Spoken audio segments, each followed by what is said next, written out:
Washington's health secretary warning of a possible fourth wave of coronavirus as it's spreading now among younger people.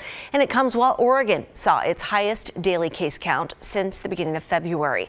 Bryant Clerkley joining us live now with how many cases were reported yesterday. Bryant. Good morning, Nina. And it's being called COVID fatigue. It's been warm, it's been sunny, people have been getting outside, and health officials are afraid that people haven't been being safe, which is causing a spike in cases. Just yesterday, the state of Oregon reported 989 new COVID cases and say that that's a 27% increase. There were also 6 deaths reported yesterday.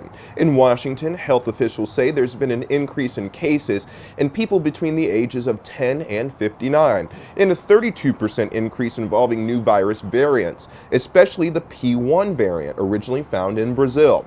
That's concerning because that variant has been known to impact the body's ability to attack the virus.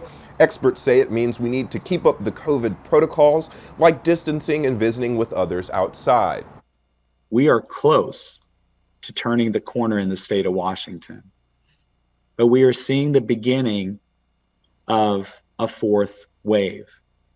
And that means people need to hang on longer. We know weather is improving. We know people are going outside.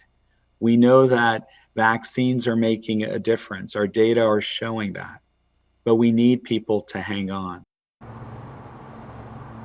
We talk with Tri-County Elite Health Officer Dr. Jennifer Vines, who adds that since a lot of older people have now been vaccinated, it makes sense the virus is spreading amongst younger people. And we should note that many counties have had to move back to the high risk level because of the case count, but they haven't closed because hospitalizations because hospitals still have capacity. Back to you guys. All right, Bryant Clerkley live for us. Thank you.